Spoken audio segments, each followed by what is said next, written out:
কেমনে থাকব অন্ধকার কবরে।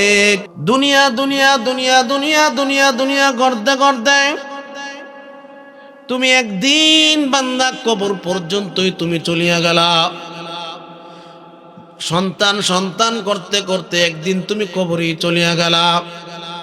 তোমার মেয়ের তসবিহ গুনতে গুনতে গুনতে একদিন তুমি কবরে চলিয়া গেলা।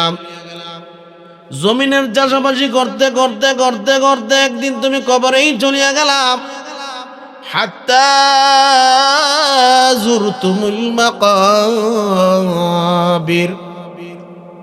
আল্লাহ পাক বলেন, বান্দা তুমি তো দুনিয়া দুনিয়া করতে করতে কবর পর্যন্ত চলিয়া গেলাম। তোমার যেই বাড়িটা আছে বাড়ির জায়গায় বাড়ি রইল, কিন্তু তুমি তো কবরে চলিয়া গেলা। তোমার ঘরের জায়গায় ঘর রইল, তুমি কবর ঠিকই চলিয়া গেলা। তোমার জমিনের জায়গায় জমিন রইল, তুমি ঠিকই কবরে চলিয়া গেলা। তোমার দোকানের জায়গায় দোকান রইল, ঠিকই তুমি দুনিয়ার থেকে বিদায় হইয়া চলিয়া গেলা। আরে তুমি যেদিন মারা যাইবা ওই দিনও ঠিকই বাজার জায়গা বাজার চলতে থাকবে, দোকানের জায়গায় দোকান চলতে থাকবে। সূর্য সেদিন ঠিকই উঠবে, সূর্য সেই দিন ঠিকই ডুববে। কিন্তু তুমি দুনিয়ার মধ্যে ছিলাম, আল্লাহ দুনিয়ার মধ্যে তোমাকে পাঠাইছিলাম। আমার আল্লাহ তোমাকে পাঠাইছিল আমার আল্লাহ পাকের গোলামি করার জন্য, আল্লাহ পাককে খুশি করার জন্য আল্লাহ পাক তোমাকে দুনিয়ার মধ্যে পাঠাইছিল। এই দুনিয়ার মধ্যে তুমি আসছো কোন মানুষকে খুশি করার জন্য না, হারাম টাকা কামাইবার জন্য তুমি আসো নাই। সুদের উপর টাকা লাগাইয়া বাড়াইয়া বাড়াইয়া বাড়াইয়া বাড়াইয়া বিল্ডিং বানানোর জন্য তুমি আসো নাই। সুদের উপর টাকা লাগাইতে লাগাইতে লাগাইতে লাগাইতে লাগাইতে তুমি এত বড় বিল্ডিং বানাইলা, এত শত শত জমিন তুমি কিনলা। একদিন তো ঠিকই তুমি দুনিয়া থেকে বিদায় হইয়া গেলা। বাজান, এই দুনিয়ার মধ্যে তুমি একদিন বেশি থাকবা না। আল্লাহ পাকের পক্ষ থেকে যতদিন তোমার হায়াত আল্লাহ পাক নির্ধারণ রাখছে, এতদিনই তুমি দুনিয়ার মধ্যে থাকবা, এর বেশি দিন তুমি থাকতে পারবা না। তাইলে তুমি এই যে এতদিন তুমি টাকা কামাইলা, সুদের উপর টাকা কামাইলা, হারাম কামাইলা, আর একজনকে বেজালে কম দিয়া, বেজাল দিয়া কম দিয়া, আর একজনকে ওজনে কম দিয়া, মাপে কম দিয়া তুমি দুনিয়া সাজাইলা। একদিন তো তুমি ঠিকই কবরে চলিয়া গেলা। এগুলির হিসাব কে দিবে? আছে না নাই? সুদের উপর টাকা লাগায়, মাদ্রাসার মধ্যে 10,000 টাকা দিলাম, বাহ, কত সম্মান, কত ইজ্জত। সুদের উপর টাকা লাগা, টাকা লাগাইতে লাগাইতে বহুত টাকা হয়ে গেছে। এখন কি করবে? এগুলো আগুন এনে ফোড়া দিব না? বিল্ডিং বানা, একটা বিল্ডিং বানাইছে, 10 জন হুজুর ডাক দিছে, ইচ্ছা মতনের গরু গোস্ত খাওয়া টাওয়া যা আছে সব খাওয়াইছে। সব খাওয়ায়া বিল্ডিং সুন্দর করিয়া সাজায়া এখন সে বড় বিল্ডিং এর মালিক। এখন আপনারাই ফতুয়া দেন, বলেন গরুর গোস্ত খান? গরুর গোস্ত খান? খান না কেন? হালাল। এটা কি হালাল? জোরে বলেন, এটা হালাল। মুরগির গোস্ত খান কেন? এটা খান কেন? জোরে বলেন, হালাল। খাসির গোস্ত খান কেন? খান, হালাল। মাছ খান কেন? হালাল। কুকুরের গোস্ত খান কেন? হারাম। পায়খানা খান কেন? হারাম। রক্ত খান কেন? হারাম। বিড়াল জবাই করে খান কেন? হারাম। তাহলে কুকুর খান না হারাম, বিড়াল খান না হারাম, রক্ত খান না হারাম, সুদ খাওয়া কি? তাহলে খান কেন? কোনোদিন দি কুকুর জবাই করে খান না, তাহলে সুদ খান কেন? সুদ তো হারামি। কথা বুঝছেন? কোনদিন কুরবানির মধ্যে কুকুর জবাই করে খাইছেন কেন? তাহলে সুদের টাকা দিয়ে যায়, সুদের সাথে সম্পৃক্ত, হের সাথে শরীক হইয়া আপনি কেন কুরবানি দেন?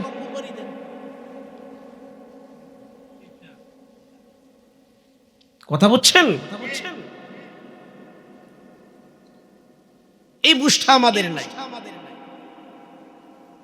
আমরা হ্যাঁ টাকা আছে বিষয় হ্যাঁ শরীকের মধ্যে বেশি অংশীদার হইতে হেরেইল, একটা মোটা তাজা গরু কিনা যাইব, হেরল বড় একটা মহিষ কিনা যাবে, এটা ল হ্যাঁ স্যার হবে না, কারণ হ্যাঁ সুদের টাকা বান্ডেল আছে, এটা সমস্যা নাই না? ভুল বলছি আমি? তাইলে কেন সুদখোরের সাথে লেনদেন করে? কেন সুদখোরের সাথে কুরবানি দেন? কেন সুদখোরের সাথে ব্যবসা করেন?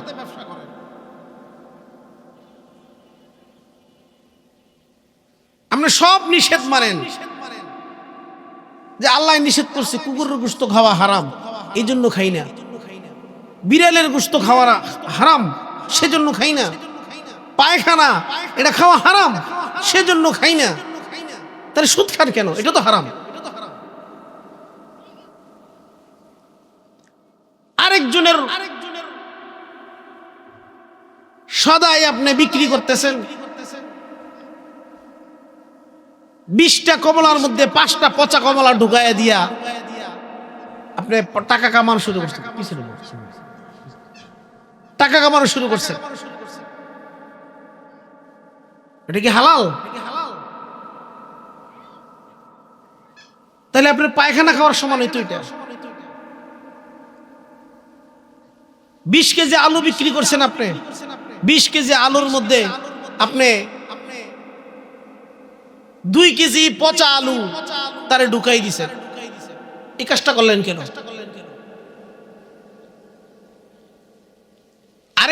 আরেকজনকে মাপে কম দিলেন কেন? আরেকজনকে পচা আলু ঢুকায়া ভালো আলুর টাকা নিলেন, এটা কেন? এটা কি হালাল? তাহলে কুকুরের গোশত খাওয়া যেমন হারাম, আরেকজনকে ঠকায়া টাকা নেওয়া এটাও তো হারাম।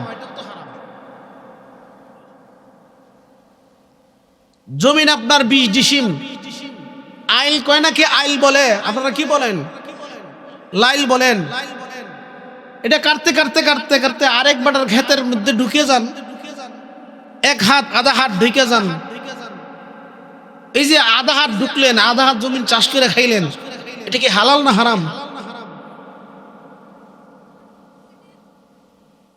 তাহলে কুকুরের গোশত খাওয়া হারাম এটা মানেন, বিড়ালের গোশত খাওয়া হারাম এটা মানেন, পায়খানা খাওয়া হারাম এটা মানেন, এটা হারাম এজন্য খাই না, নিষেধ। তাহলে এই কাজগুলো কেন করে? মাছের বাগা দিছে, মাশাআল্লাহ সুন্দর একটা ফিলেট, সামনে মাঝখানটা থাকে ওসা আর সাইডে তো থাকে নিচ দিয়া, কয় নেন ভালো মাছগুলো আপনার জন্য নিয়ে আসছে, অনেকগুলো মাছ, চিনি কিনবো। উনিও তো খুশি, বাহ কতগুলো মাছ, 12 জাতের নিয়ে এলাম মাছ, ঠিক আছে। নিচে মাছগুলো ব্যাগে লইছে, প্লেটে দেখছে এতগুলো, ব্যাগে লওয়ার পরে দেখি এত।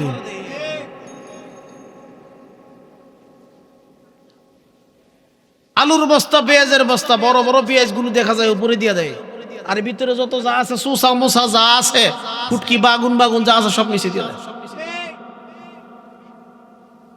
এগুলি করেন কেন? এটা হালাল? এটা হালাল? হারাম? এই কাজটা কেন করেন?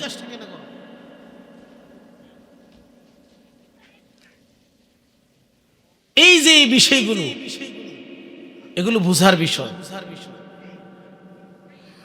দুনিয়ার মধ্যে আসছেন আর আসবেন না, বিদায় হয়ে গেলেন। যেহেতু আসছেন একবার,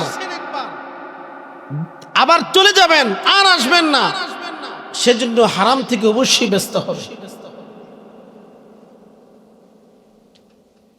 আপনি দোকানদারকে বইলা গেলেন, ঠিক আছে তোমার দোকানে বাকি লেখা রাখো, মাস গেছে লেখা রাখছে, বলে 2000 টাকা তোমার বিল আসছে, বলে না আমার 2000 টাকা না, হ্যাঁ ভিতরে সমস্যাই যে হ্যাঁ যে কোনোভাবেই হোক হ্যাঁ এখানে টাকা কমায় দিব, আমার টাকা হইছে 1800। আচ্ছা তুই 2000 টাকা খাইয়া 1800 টাকা তুই বিল করলি, আর 200 টাকা যে তুই এখানে কমাইলি, এই কমায় যে তুই তোর সন্তান, তোর বিবি, তোর ভাই, তোর বোন এদেরকে খাওয়াইলি, এটা কি হালালটা খাওয়াইলি না হারামটা খাওয়াইলি? তাহলে কোথায় কই?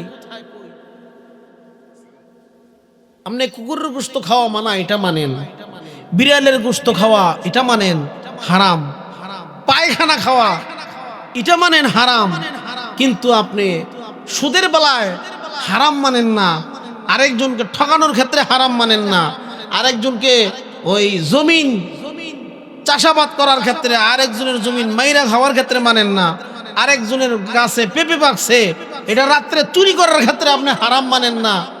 কোন ধরনের মুসলমান? আমি কি ভুল বলছি?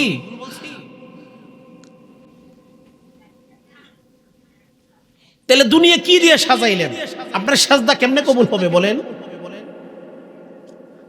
আপনার হাত হারাম দিয়ে সাজানো, আপনার চোখ হারাম দিয়ে সাজানো, আপনার জবান হারাম দিয়ে সাজানো, আপনার পা হারাম দিয়ে সাজানো, আপনার পেট হারাম দিয়ে সাজানো, আপনার ব্রেন হারাম দিয়ে সাজানো, আপনার শান্তি আসবে কোথায় থেকে? দোয়া করেন নামাজ কবুল হয় না কেন? এই জন্যই তো সব আপনি হারাম দিয়ে সাজাই দিয়ে দিচ্ছেন। আর কোন আল্লাহ 5 ওয়াক্ত নামাজ রোজা রাখি, তোমাকে ডাকি, শান্তি কেড়ে দাও না। শান্তি কোথায় থেকে আসবে? তালা মাইরে ছেড়ে দিচ্ছে। আরেকজনের হক আপনি নষ্ট করেন, তা আপনার শান্তি লাগবে কোথায় থেকে? আগুন লাগায় যদি কোন ফ্যানের বাতাস আসে না কেন, এটা বোকামি ছাড়া আর কিছু হবে?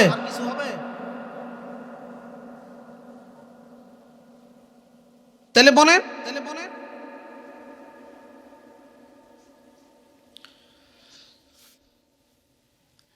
এজন্য আল্লাহ বলেন আল্লাহকুমুত তাকাসুর, দুনিয়া বাড়ানোর নেশায়, দুনিয়া বাড়ানোর নেশায় তোমাদেরকে দুনিয়ার মধ্যে ব্যস্ত করে ফেললো আর আখিরাতকে ভুলাইয়া দিল। হাত্তা যুরতুমুল মাকাবির, একদিন তো বান্দা তুমি কবরেই চলিয়া গেলা, কবরেই চলিয়া গেলা, কবরেই চলিয়া গেলা। তারপরে আল্লাহ পাক ডাক দিয়ে বলেন কাল্লা সাউফা তা'লামুন,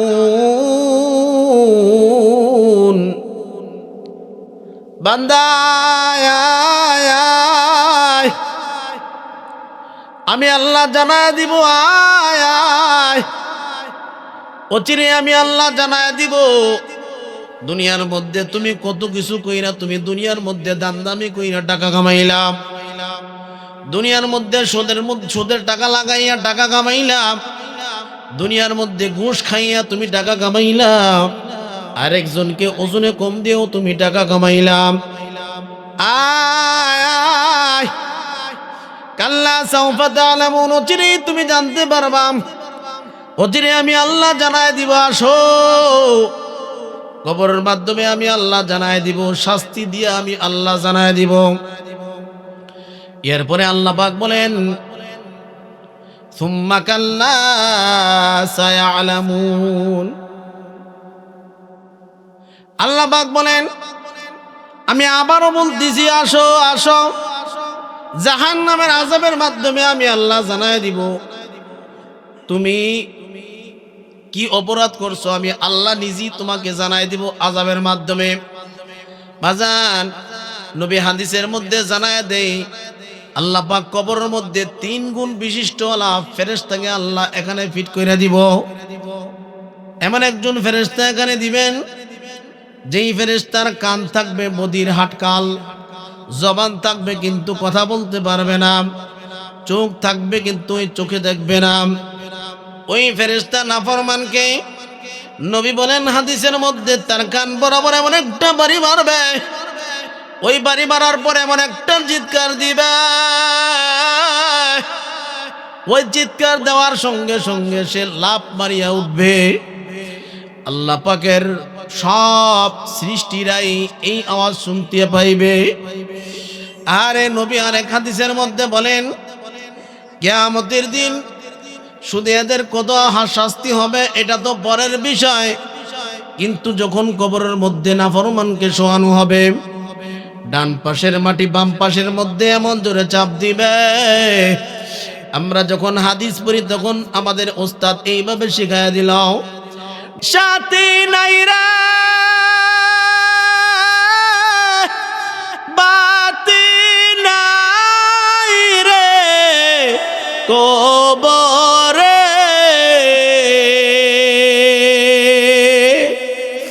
কেমনে থাকব অন্ধকার কবরে।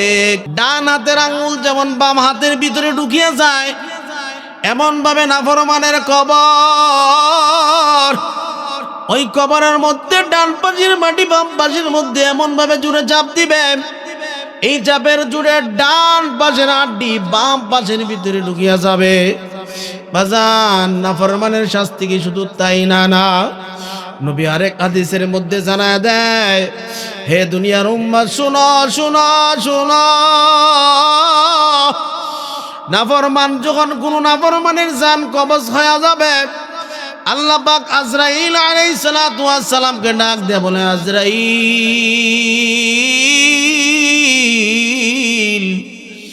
অমুক নাফরমানের জানটা তুমি তাড়াতাড়ি কবজ করিয়া নিয়ে আসো।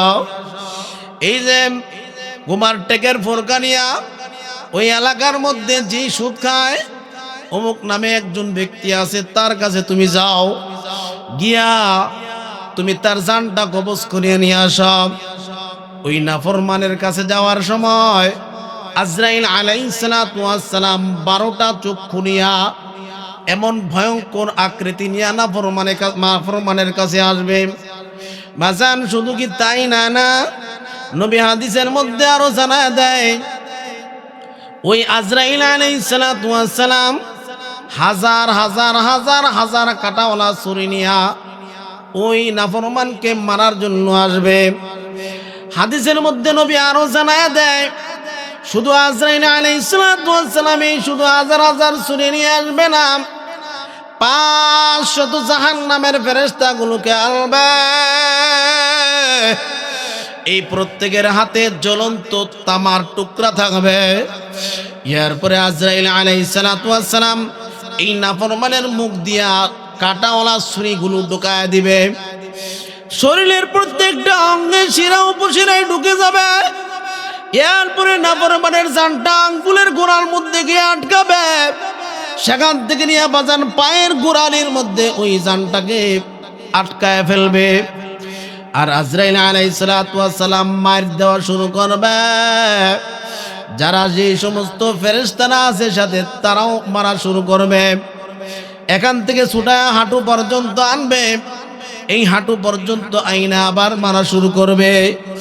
এই মারতে মারতে মারতে মারতে জব্দ বানাইয়া হাঁটুর জোড়াও ছাড়িয়া দিবে, এরপরে একদম গলা পর্যন্ত ছাড়িয়া দিবে। তার নারী বুড়ি রেজা রেজা হয়ে যাবে। এইভাবে তার নারী বুড়ি জব্দ হইয়া যাওয়ার পর এই গলার কণ্ঠনালী পর্যন্ত শুকায়া যাবে। বাজান, এই কণ্ঠনালী পর্যন্ত এই জান আসার পর, এই রূহটা আসার পর, এমনি আজরাইল আলাইহিস সালাতু ওয়াস সালাম ধমক দিয়া বলবে, এ নাফরমান বের হও, তাড়াতাড়ি এখান থেকে তুই বের হ, তাড়াতাড়ি বের হ। নবী হাদিসের মধ্যে জানায় দেয়, আজরাইল আলাইহিস সালাতু ওয়াস সালাম ধমক দেওয়ার পর তখন এই নাফরমানের রূহটা বের হয়ে আসবে।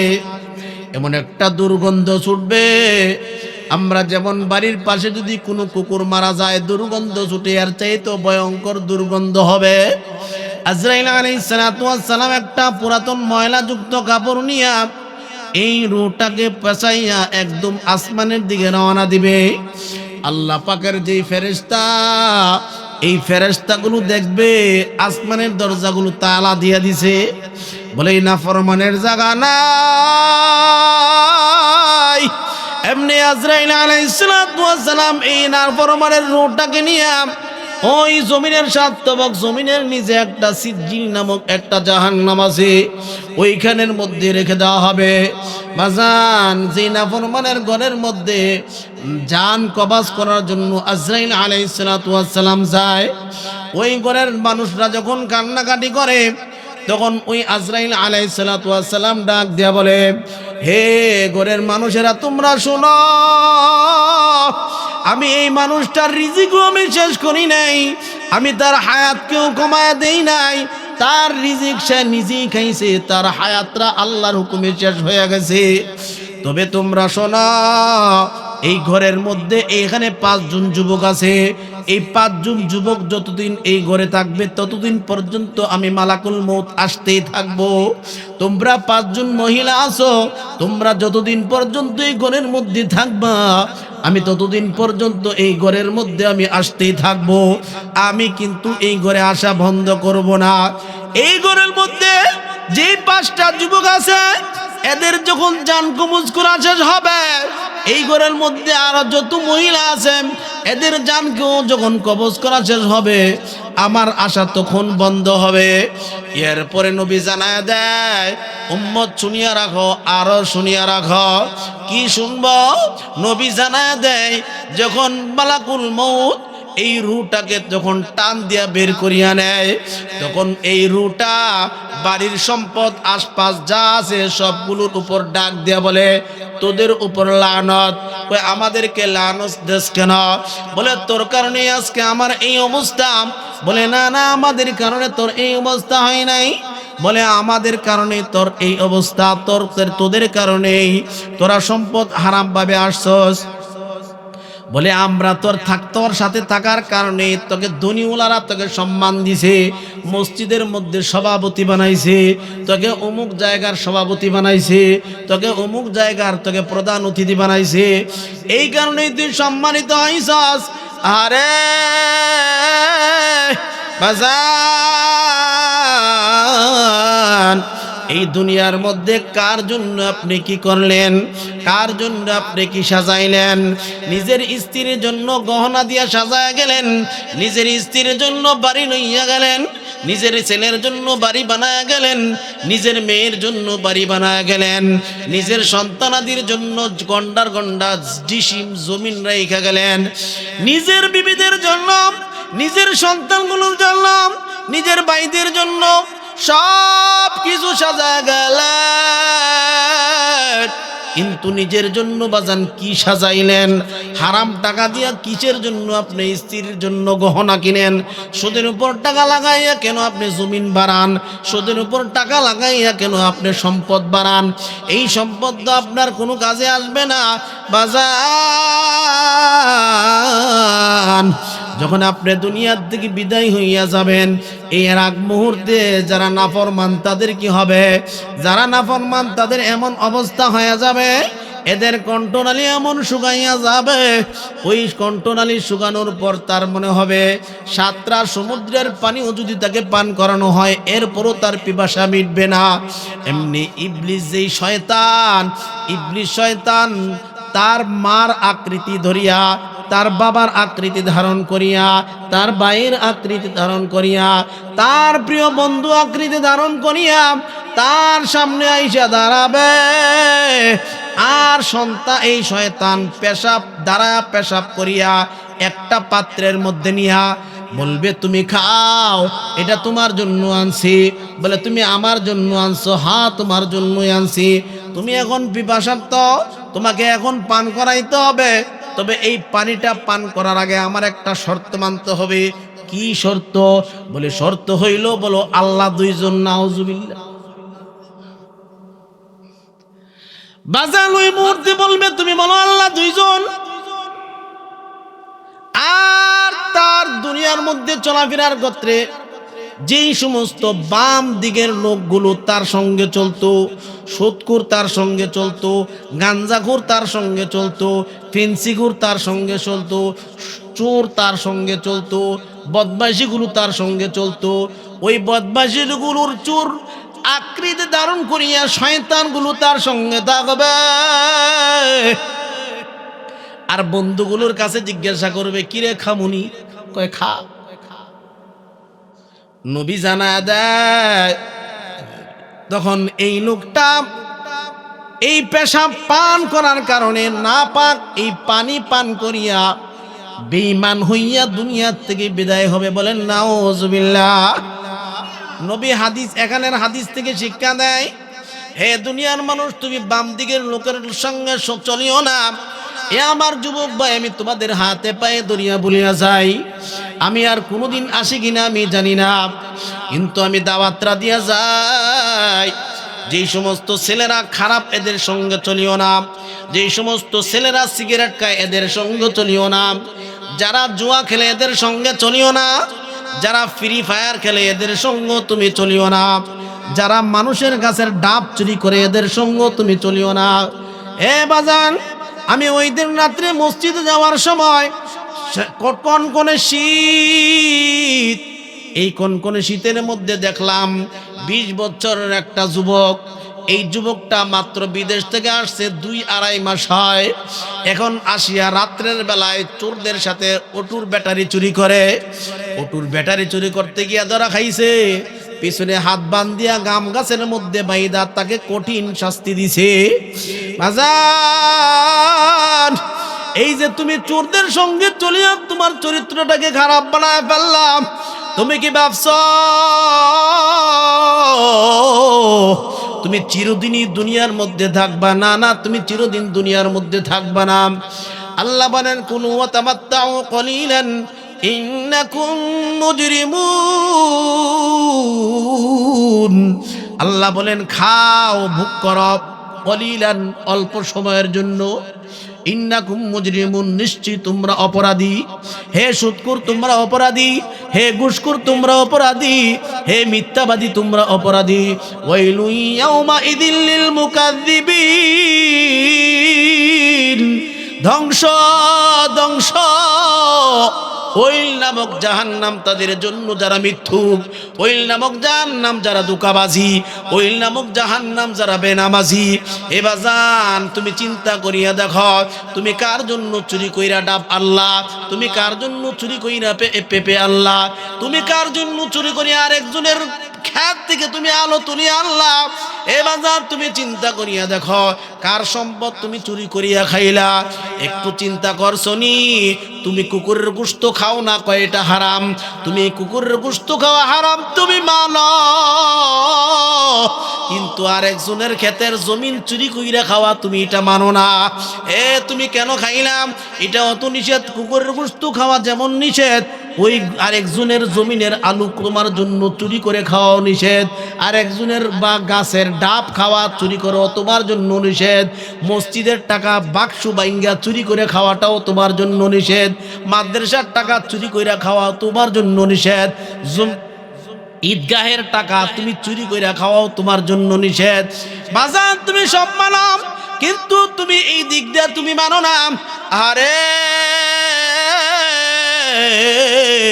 তুমি যদি ওই হারাম খাইতে পারো, তাহলে তুমি কুকুরের গোশত খাইতে পারবা, বিড়ালের গোশত তুমি খাইতে পারবা, মানুষের পায়খানাও তুমি খাইতে পারবা। আর যদি তুমি ওইটাকে হারাম মানো, তাহলে তুমি মনে করবা এটাও তোমার জন্য হারাম। এই জন্য বাজান, চিন্তা করিয়া দেখেন, এই দুনিয়ার মধ্যে তুমি লুকাইতে পাবে, তুমি কত কিছু করো, কত কিছুকে তুমি লুকাও। আহসাহুল্লাহু ওয়া নাসু। আরে বান্দা, তুমি ভুইলা গেছো দেখে কি হইছে? আল্লাহ পাকের আড়াল থেকে লুকাইবার তোমার কোনো সুযোগ নাই। ওয়া আসিররু কাওলাকুম মা বিজহারু বি ইন্নাহু আলিমুম বিযাতিস সুদূর।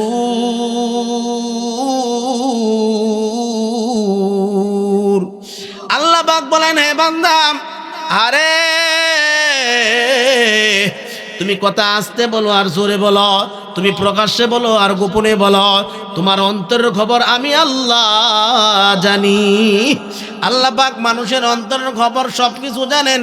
বাজান, অন্তরের মধ্যে তুমি লুকায় রাখো, আরেকজনের সঙ্গে তুমি ভালো কথা বলো, মুখ দিয়া তুমি ভালো কথা বলো, কিন্তু ভিতরে তোমার উদ্দেশ্য খারাপ, তাকে ক্ষতি করার জন্য তুমি খারাপ কাজ করার ইচ্ছা, তুমি তার থেকে কথা নিয়ে আরেক খানো বিক্রি করো।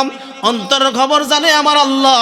তুমি তার সঙ্গে কথা বইলা তুমি জানতে পারছো তার মেয়ের বিবাহটা একটু ভালো ছেলের সঙ্গে, আল্লাহওয়ালা ছেলের সঙ্গে হবে।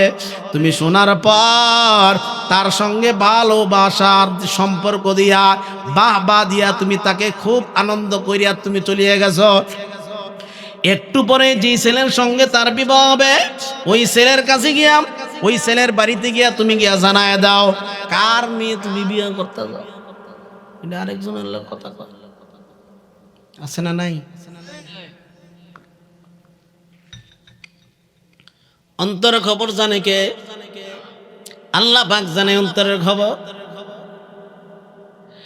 এ আমার ভাইরা, যুবক ভাইরা, অন্তরের খবর যেহেতু আসছে আমি আরো কত বলিয়া ফেলি। অন্তরের মধ্যে কত কল্পনা জল্পনা তোমার হয়, কত মেয়েকে নিয়ে তুমি কল্পনা করো, কত মেয়েকে নিয়ে তুমি কল্পনা করো। আমার এই আমার এই কুমারটেক এলাকার কত মা বোনেরা আছেন, আমি আপনাদেরকেও জানায় দেই, মাগো মা, আপনারা হয়তো কোনো স্বামীর অধীনে আছেন, হয়তো আপনার স্বামী সৌদি থাকে, নয়তো আমেরিকা থাকে, নয়তো ইটালিতে থাকে, নয়তো আফ্রিকাতে থাকে। কিন্তু মাগো মা, আপনার এই স্বামী টাকা কামায় কত কষ্ট করিয়া। কোন স্বামী 10 বছর 12 বছর 20 বছর বিদেশ করে, ওই বিদেশ করিয়া আপনার স্বামী টাকা কামায়, আর আপনার স্বামী টাকা কামায় আপনাকে দেয়। ওই টাকা দিয়া এমবি বইরা আপনি মোবাইলের মধ্যে বইসা বইসা সারা রাত্র বইসা, সারা রাত্র ঘুমান না, মাথার নিচে বালিশ দিয়া তুমি আরেকটা পর পুরুষের সঙ্গে তুমি কথা বলো, আর এই দিক দিয়া স্বামীর সঙ্গে কথা বইলা বুঝাও, ও স্বামী, তোমার জন্য আমার জান, তোমার জন্য আমার প্রাণ, তোমার জন্য আমার সব, আমি তোমাকে ভালোবাসি। কিন্তু না না, তুমি মনে মনে আরেকটা গাঞ্জাখোর, চাপাখোর, বাঙ্গাখোর, বিড়িখোর হেরে তুমি গিয়া ভালোবাসো। অন্তর দিছো একজনকে, প্রকাশ করো আর একজনকে। এই টাকা দিয়ে তুমি এত কিছু করো, এই নাফরমানি করো, তুমি হারাম কাজ করো। তুমি চিন্তা করিয়া দেখো, তুমি যদি দুনিয়ার থেকে বিদায় হও তোমার অবস্থাটা কি হবে? কত যুবক ভাই আছে নিজের ঘরের স্ত্রী রাইখা আরেক বেটার স্ত্রীর সঙ্গে তার যোগাযোগ চলে, দিনে কথা কয় রাত্রে সময় দেয়, রাত্রে কথা কয় দিনে সময় দেয়, দিনে কথা কয় বিকালে হোটেলের মধ্যে চলে যায়। তুমি চিন্তা করিয়া দেখো তুমি কত বড় নাফরমান। তুমি একটা পুরুষের জন্য তুমি আলাল ছিলা, তুমি তার মধ্যে তোমার জন্য সীমাবদ্ধ ছিল, তুমি কেন আরেকটা হারাম জায়গায় তুমি চলিয়া গেছ? তুমি কয়েকদিন পরে কো আমার ঘরে শান্তি নাই, আমার শরীর ভালো না, আমার মেয়ের শরীর ভালো না, আমার ছেলের শরীর ভালো না, আমার স্বামীর শরীর ভালো না, আমার ঘরের মধ্যে কোনো আয় নাই, কোনো বরকত নাই। আরে বোন, তোমার ঘরের মধ্যে আয় থাকবো কোথায় থেকে? তোমার শরীর, ছেলের শরীর ভালো থাকবে কোথায় থেকে? তুমি ভালো থাকবে কোথায় থেকে? তোমার ঘরে বরকত থাকবে কোথায় থেকে? তুমি হারামের সাথে সম্পৃক্ত, তুমি গুনার সাথে সম্পৃক্ত। তোমার গুণ হাত আমার নাপাক হয়ে গেল, তোমার চোখ তুমি নাপাক বানায় ফেলছো, তোমার জবান তুমি নাপাক বানায় ফেলছো, তোমার পা তুমি নাপাক বানায় ফেলছো। দুনিয়ার মধ্যে যখন তুমি আসছিলা তোমার হাত ছিল পবিত্র, তোমার চোখ ছিল পবিত্র, তোমার জবান ছিল পবিত্র, তোমার সব ছিল পবিত্র। তুমি একটা পবিত্র মানুষ অপবিত্র হইয়া গেছ। তুমি এখন চিন্তা করিয়া দেখো এই অপবিত্র হাত কিভাবে আল্লাহর কাছে কবুল হবে, এই অপবিত্র চোখের কান্না কিভাবে আল্লাহর কাছে পবিত্র কবুল হবে, এই অপবিত্র জবানের কথা আল্লাহর কাছে কিভাবে পবিত্র হবে। তুমি গুনাহ গুনাহ গুনাহ দিয়ে তুমি সব সাজায় ফেলছো। এখন তুমি ভালো জিনিসের আশা করো। যেমন এমনটা হয়ে গেল, একজনে একটা ডাব গাছ লাগাইছে বলে এটার মধ্যে তাল ধরে না গেলে, তুমি রাত্রে সারা রাত তুমি গুনাহ করো, সারা রাত গুনাহ করিয়া তুমি দিনের বেলায় বলো আল্লাহ আজকে আমার এটার প্রয়োজন ওইটার প্রয়োজন, তুমি ব্যবস্থা করিয়া দাও। ডাব গাছ লাগায় তালের আশা করলে যেমন এটা অসম্ভব, এমনই ভাবে তুমি নাপাক হাত দিয়া তুমি আল্লাহর কাছে কোনো কিছু চাইলা, এটাও অসম্ভব, এটাও তোমার জন্য পাওয়া সম্ভব হবে না। এই জন্য বাজান বলি, জীবনটাকে তো সাজাইলেন, কিন্তু সাজান আমল দিয়া সাজান, আমল দিয়া সাজান। এরপরে আল্লাহ বলেন কাল্লা লাউ তা'লামুনা ইলমাল ইয়াকিন,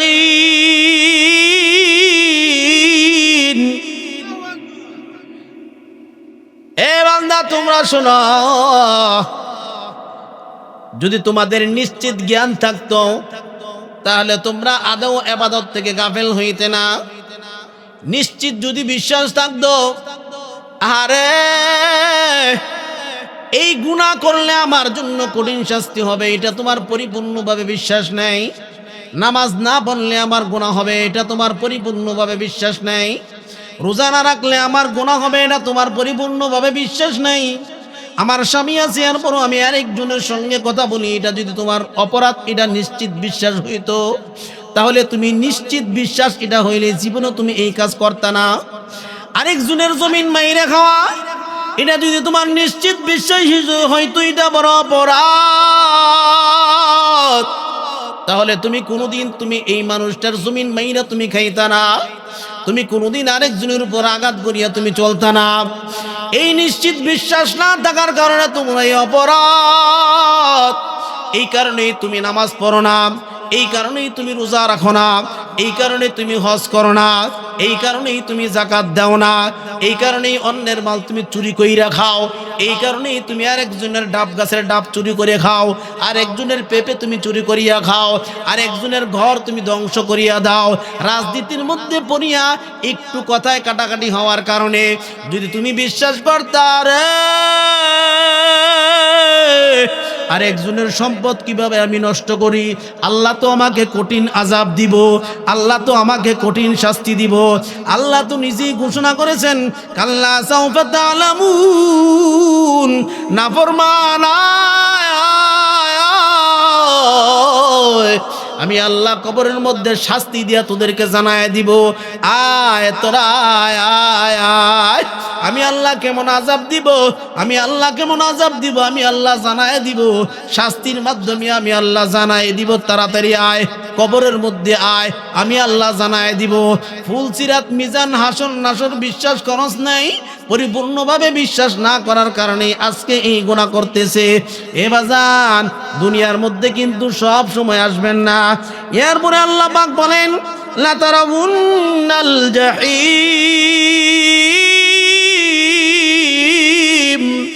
আল্লাহ পাক বলেন বান্দা শোনা শোনা শোনা, একদিন সত্যি সত্যি নিশ্চিত নিশ্চিত জাহান্নাম তুমি নিজের চোখে দেখবা। কেমন দেখবা? এই যে এটা এটা কি পেয়ারা, এটা কি পেয়ারা কি, এটা পানির বোতল। নিশ্চিত নিশ্চিত নিশ্চিত নিশ্চিত বিশ্বাস তো ঠিক তদ্রূপ কিয়ামতের দিন আল্লাহ যে বলছে হুজুর কে আলেম, হ্যাঁ মাশাআল্লাহ, নিশ্চিত লা তারাউন্নাল জাহিম, হুজুর বুঝবেন লা তারাউন্নাল জাহিম, নিশ্চিত সত্য সত্য একদিন তোমরা এই জাহান্নাম নিজের চোখে দেখবা। কখন দেখবা? বাজান যদি কোরআন অনুযায়ী না চলেন, হাদিস অনুযায়ী না চলেন, হালাল হারাম বাঁচিয়া না চলেন, নিজেকে সুদের সাথে সম্পৃক্ত লাগায়া চলেন, নিজের মধ্যে এমন ভাবে আমল করেন যেভাবে আমল করার দ্বারা আমার আল্লাহ অসন্তুষ্ট।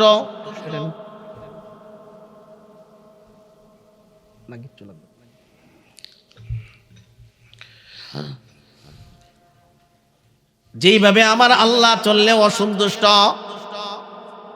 চোখের পর্দা করো না, এটা আমার আল্লাহর নাফরমানি কাজ। মুখ দিয়ে মিথ্যা কথা বলো, এটা তোমার নাফরমানির কাজ। তুমি দুনিয়ার মধ্যে যাই কিছু ভাবো না কেন, তুমি চিন্তা করিয়া দেখো, তোমার নিজের বিবেকটাই সাক্ষী দাও। আরে আমার ঘরের মধ্যে একটা কর্মচারী আনলাম, আমার কর্মচারী যদি ঠিক মতো আমার ঘরের মধ্যে ডিউটি না করে, আমার দোকানের মধ্যে ডিউটি না করে, আমার মেলের মধ্যে ডিউটি না করে, আমার জমিনের মধ্যে ডিউটি না করে, আমার বাড়ির মধ্যে ডিউটি না করে, আমি যেমন তাকে টাকা দিতে আমার শরীরের মধ্যে বাঁচবে, বলবে আমি তোকে টাকা দিব কেন, তুই আমার ঘরের হিসাব নিকাশ মানস নাই, তুই আমার ঘরের মধ্যে ঠিক মতো কাজ করস নাই, তুই আমার বাড়ির মধ্যে ঠিক মতো কাজ করস নাই, তোকে আমি টাকা দিব না। যা যা, তোর বেতন নাই, তোর কর্ম অনুযায়ী তোর এটাই ফল। আল্লাহ বলেন, হে দুনিয়ার মানুষ শোনো, তুমিও একদিন দুনিয়ার থেকে বিদায় হয়ে আসবা। আমার কোরআন অনুযায়ী চলো নাই, আমার নবীর হাদিস অনুযায়ী চলো নাই, হালাল হারাম মানিয়া তুমি চলো নাই, হারামকেও তুমি মানো নাই, হালালকেও তুমি মানো নাই। তুমি এমনভাবে দুনিয়ার মধ্যে তোমার জীবনটাকে সাজাইছো, যেইভাবে সাজানোর কারণে আমি আল্লাহ তোমার প্রতি নারাজ, যেইভাবে চলার কারণে, যেইভাবে কথা বলার কারণে আমি আল্লাহ তোমার প্রতি নারাজ। তবে তুমি শুনিয়া রাখো, লাতারাবুন্নাল জাহিম, নিশ্চিত নিশ্চিত সত্য সত্য, একদিন তুমি জাহান্নাম তোমরা দেখবা, একদিন এই জাহান্নাম তোমরা দেখবা, তোমরা যারা নাফরমান। এরপরে আল্লাহ পাক বলেন, সুম্মা লাতারাবুন্নাহা আইনাল ইয়াকিন, নিশ্চিত নিশ্চিত সেদিন তোমার নিশ্চিত জ্ঞান হবে, নিশ্চিত বিশ্বাস হবে। কিন্তু বাজার ওই দিন নিশ্চিত বিশ্বাস হওয়ার পরে কোন কাজ হবে না। যদি তুমি আফসোস করো, আরে আমি দুনিয়ার মধ্যে কেন এই কাজটা করলাম, কেন আমার হাত দিয়ে গুনাহ করলাম, কেন চোখ দিয়ে আমি গুনাহ করলাম, কেন আমার পা দিয়ে আমি গুনাহ করলাম, আমি বড় অপরাধী, আমার চাইতে অপরাধী আর কেউ নাই। আমার দ্বারা এই অপরাধী হয়ে গেল, আমার এই অপরাধটা আমার জন্য বড় অপরাধ, আমার দ্বারা এটা কখনোই ঠিক হয় নাই। তখন কিন্তু বাজানে আফসোস করলে কোনো কাজ হবে না। বাজানের পরে আমার ইতিহাস করে দিচ্ছি, আমার আলোচনা সংক্ষিপ্ত করে জানাই দিতেছি, এখানেই আমার আলোচনা শেষ। আল্লাহর নবীর স্ত্রী একজন ছিল হযরত খাদিজা রাদিয়াল্লাহু আনহা। ওনার যখন মৃত্যুর সময় হয়ে গেল, উনি কেমন আল্লাহকে ভয় করতেন, অথচ আল্লাহর পক্ষ থেকে উনি সুসংবাদদাতা ছিলেন, আল্লাহর পক্ষ থেকে উনি জান্নাত প্রাপ্ত একজন মহিলা। মৃত্যুর সময় আসছে, নবীকে ডাক দিছে, নবীকে ডাক দিয়ে বলে, পয়গম্বর, আমি দুনিয়ার থেকে বিদায় হয়ে যাব মনে হয়,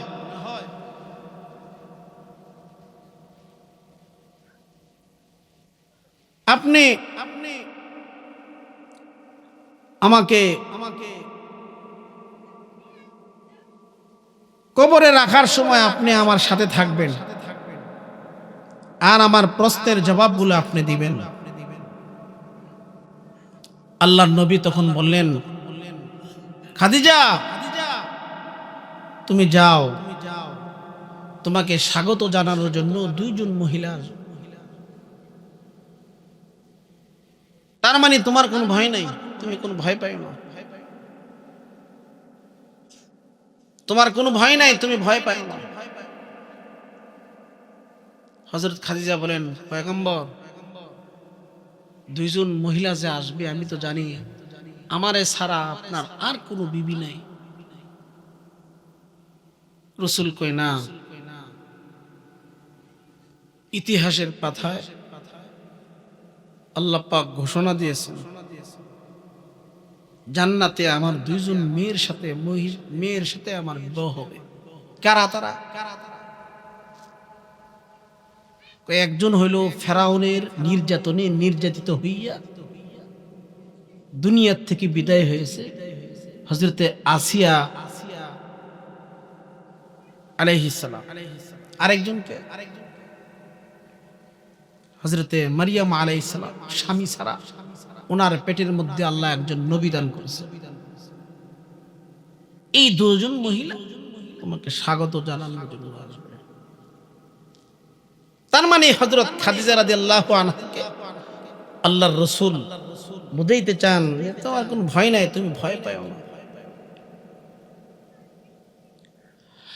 হযরত খাদিজা রাদিয়াল্লাহু আনহা ডাক দিয়ে বলে, পয়গম্বর, আমি ভয় পাই, আমি ভয় পাই। যখন আমাকে প্রশ্ন করবে কবরের মধ্যে 3টা প্রশ্ন করার সময় আপনি আমার প্রশ্নের জবাবগুলো দিয়ে দিবেন। নবী তখন জানায় দেয়, খাদিজা, আমি তোমার ওই প্রশ্নের জবাবটা দেওয়া সম্ভব হবে না। এটা এক জগৎ, ওই দুনিয়ার পরে পরকাল এটা হলো আরেক জগৎ। এই জগতের কথা দুনিয়ার মধ্যে কোনো মানুষ তাই জবাব দিতে পারবে না। যাকে প্রশ্ন করে তারই ওই প্রশ্নের জবাব দিতে হবে। হযরত খাদিজা রাদিয়াল্লাহু আনহা ডাক দিয়ে বলেন, হে পয়গম্বর, যদি এটা সম্ভব না হয় তাহলে আপনার কাছে আমার 2টা আবদার। 1 নাম্বার আবদার হলো, আপনার জামার কাপড় দিয়া আমাকে আপনি কাফন দিবেন। কারণ হইল ফেরেশতারা যেন আমাকে দেখলে আমার সঙ্গে ভালো আচরণ করে, ভালো মুআমালা করে।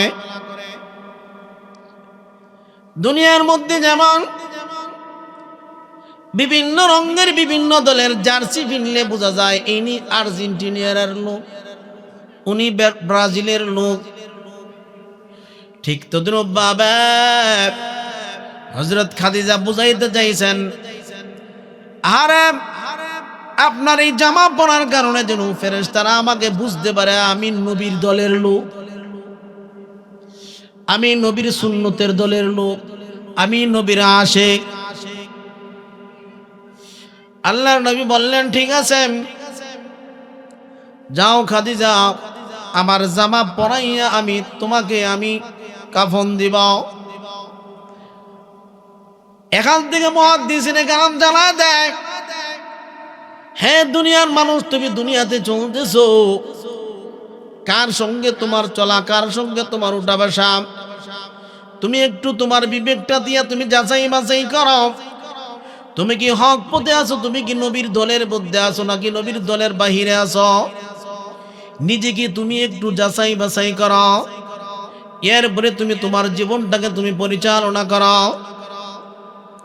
হযরতে খাদিজা রাদিয়াল্লাহু আনহা যখন আবদার 2টা করছেন, একটা হলো, নবী গো, আপনার জামা পরাইয়া আমাকে কাফন দিবেন, আরেকটা হলো আপনি নিজের হাতে আমাকে কবরের মধ্যে নামায়া আপনি কাবার দিকে আমার চেহারাটা ঘুরাইয়া দিবেন। এইভাবে নবীর কথা অনুযায়ী হযরত খাদিজা রাদিয়াল্লাহু আনহার কথা অনুযায়ী নবী ঠিকই নিজের জামা পরাইয়া হযরত খাদিজাকে কাফন দিল। এখন কবরের মধ্যে নামাইবেন। বাজান, কবরের মধ্যে নামানোর ক্ষেত্রে নবীকে এটাও বলিয়াছেন, আমার চেহারাটাকে কাবার দিকে মুখ করিয়া দিবেন। কারণ হাদিসের মধ্যে আসছে, কিছু মানুষের চেহারা কাবা থেকে ফেরেশতারা ঘুরায় ফেলে। যাদের চেহারাটাকে কাবা থেকে ঘুরায় ফেলবে, এদের প্রশ্নের জবাব দেওয়াটা বড় কঠিন হইয়া যাবে। এরা প্রশ্নের জবাব কোশ্চিন কালেও দিতে পারবে না, কারণ এরা হলো নাফরমান, এরা হলো আল্লাহর দুশমন। হযরত খাদিজা রাদিয়াল্লাহু আনহার কথা অনুযায়ী নবী ওই কাজ করলেন। তবে বাজান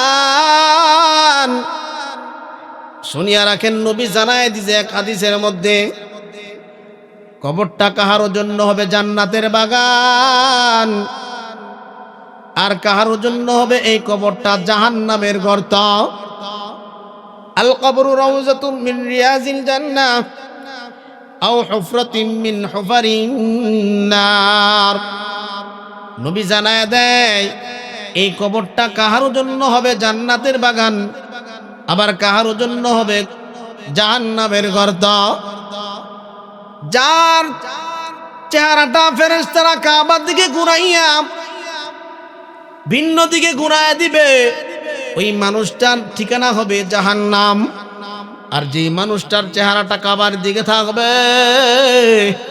ওই মানুষটা পরিপূর্ণভাবে 3টা প্রশ্নের জবাব দিতে পারবে। তার জন্য হলো এই কবরটা জান্নাতের বাগান। সুবহানাল্লাহ। নবীর কথা অনুযায়ী, হযরত খাদিজা রাদিয়াল্লাহু আনহার কথা অনুযায়ী, নবী নিজের হাতে এই লাশটাকে কবরে নামাইল। কবরে নামানোর পর খাদিজার চেহারা কাবার দিকে ঘুরায়, আবার কাবার দিকে ফিরিয়া যায়, কাবার দিকে ঘুরায়, আবার কাবার দিকে ঘুরিয়া যায়। নবী চিন্তিত হইয়া গেল, আহারে আমার খাদিজার উপর কি আল্লাহ কি নারাজ হয়ে গেল নাকি? নবী আসমানের দিকে তাকায় আর ডাক দেয়া বলে, আল্লাহ, আপনি কি আমার খাদিজার উপর নারাজ? আপনি কেন আমার খাদিজার চেহারাটা কাবার দিকে আপনি ঘুরাইয়া দেন? আপনি কি আমার খাদিজার উপর নারাজ হইয়া গেলেন নাকি? আল্লাহ পাক সঙ্গে সঙ্গে ফেরেশতা পাঠায় দিলেন। আল্লাহ পাক ফেরেশতা পাঠায় দিয়া বলেন, আমার বন্ধুকে জানায় দেন আমি এই খাদিজার উপর আমি নারাজ না। এই খাদিজা ইসলামের প্রথম মহিলা। এই খাদিজার উপর আমি এত প্রিয়, এত ভালোবাসলাম, খাদিজার উপর আমি এত খুশি। এই খাদিজার ভিতরে খৌফ ও খাশিয়াত অনেক। আমি আল্লাহকে ভয় করে অনেক, আমি আল্লাহকে ভয় করছে অনেক। এই কারণে এই খাদিজার প্রতি আমি খুশি। এই খাদিজার চেহারা কাবার দিকে থাকবে না। এই খাদিজা যেমন ভিন্ন এক ধরনের নারী, এই খাদিজার মর্যাদাও থাকবে ভিন্ন এক ধরনের। কারণ এই খাদিজা আমাকে এত ভয় পায়, যে ভয় পাওয়ার কারণে আমি আল্লাহ খাদিজার উপর খুশি হইয়া গেলাম। সুবহানাল্লাহ। এই খাদিজার চেহারাটা আমি আরশের দিকে দেখতে চাই। বাজান একটু চিন্তা করিয়া দেখেন, কবরের মধ্যে কেমনে থাকবেন, কি উপায় হবে আমার মরণে? কেমনে থাকব অন্ধকার কবরে? কেমনে থাকব অন্ধকার কবরে? সাথী নাই রে, বাতি নাই রে কবরে।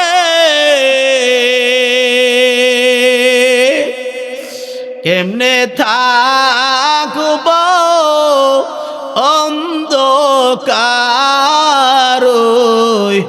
কবরে?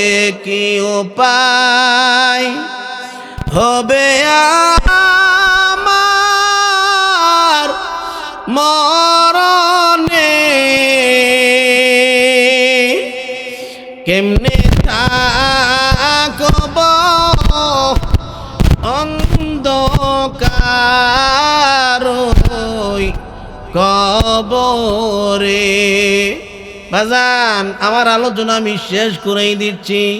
আরেকটা আয়াত মাত্র আছে, এরপরে আল্লাহ পাক বলেন সুম্মা লাতুসআলুন্না ইয়াওমাইযিন আনিন নাঈম। আল্লাহ পাক কিয়ামতের দিন তোমাদেরকে আল্লাহর দেওয়া নিয়ামত সম্পর্কে জিজ্ঞাসা করবে। বান্দা, আমি তো তোকে দুনিয়ার মধ্যে কম দেই নাই, আমি আল্লাহ তোকে অনেক কিছু দিয়েছিলাম। দুনিয়ার মধ্যে কত মানুষকে আমি হাত দেই নাই, তোকে হাত দিছিলাম। আমি আল্লাহ দুনিয়ার মধ্যে কত মানুষকে জবান দিছিলাম, তোকে জবান দিলাম। অনেককে জবান দেই নাই। কত মানুষ কানে শুনতো না, আমি আল্লাহ তোকে কান দিছিলাম। বাজান, এই সমস্ত নিয়ামত সম্পর্কে আল্লাহ প্রশ্ন করবে। যদি জবাব দিতে না পারেন, এই অন্ধকার কবরের মধ্যে কিভাবে ঘুমাইবেন? এই অন্ধকার কবরের মধ্যে আপনি কেমনে থাকবেন? এর জন্য একটু চিন্তা করিয়া দেখেন। যারা হারাম জিনিসের সাথে সম্পৃক্ত, আল্লাহর রাস্তায় আমি হাতে পায়ে ধরিয়া বলি বাজান, এ যুবক ভাইয়েরা, নিজের জীবনটাকে একটু পবিত্র বানায় নাও। নিজে তো কত মোবাইল দিয়ে কত খারাপ অশ্লীল ছবি দেখছো, এখন এগুলো সব তুমি ছাইরা দাও, সব ছাইরা দাও। বহুত যুবক ঘুমাইছে ভাই, আর উঠতে পারে না, শেষ। বহুত সন্তানের বাবা খুব আমোদ ফুর্তি করে সন্তানের সাথে ঘুমাইছে, শেষ। ফজরের সময় আর ঘুম থেকে ওঠে। তুমি একদিন নিশ্চিত তুমি বিদায় হয়ে যাবে। তোমার কতটুকু বিশ্বাস হয় না? তোমার বাবা যৌবনকাল থাকতে 2 প্লেট 3 প্লেট 4 প্লেট ভাত খেয়ে ফেলত, কিন্তু এখন 1 গ্লাস শরবত সে পরিপূর্ণভাবে খেতে পারে না। কই গেল তার খাবার? শক্তি কোথায় গেল? তার যৌবন কোথায় গেল? এই চোখ দিয়া, চোখের এই মাথা থেকে ওই মাথা পর্যন্ত দেখত, কিন্তু চশমা দিয়েও এখন 10 হাত ভালো দেখত। পাওয়ার কোথায় গেল? এই হাত দিয়া 20 কেজি 30 কেজি 2 হাতে দুধ নিয়ে বাজারে চলিয়া যাইত, কিন্তু এখন সে লাঠি নিয়ে নিজেই হাঁটতে পারে না। কোথায় গেল তার যৌবন? তাহলে এক হাত থেকে তুমি নিশ্চিত ধরে নাও, দুনিয়াটা কিছুই না। এটা একটা ক্ষয়ের জায়গা, এটা ব্যয়ের জায়গা, এখানে আর গজাবে। কাজী তুমি তোমার নিজের জীবনকে গুনাহমুক্ত, হারাম থেকে বাঁচো। একটু মানুষের মতো মানুষ হয়ে যাও। তুমি যদি মানুষ হইয়া নামাজ না পড়ো, তাহলে কুকুরও তো নামাজ পড়ে। তাহলে তোমার মধ্যে কুকুরের মধ্যে পার্থক্য কি? একটু নিজের জীবনটাকে সাজাও। আল্লাহ পাক আমাদের সবাইকে গুনাহমুক্ত জীবন গড়ার আল্লাহ তৌফিক দান করুক। সকলে বলি আমিন। ওয়া আখিরু দাওয়ানা আলহামদুলিল্লাহ।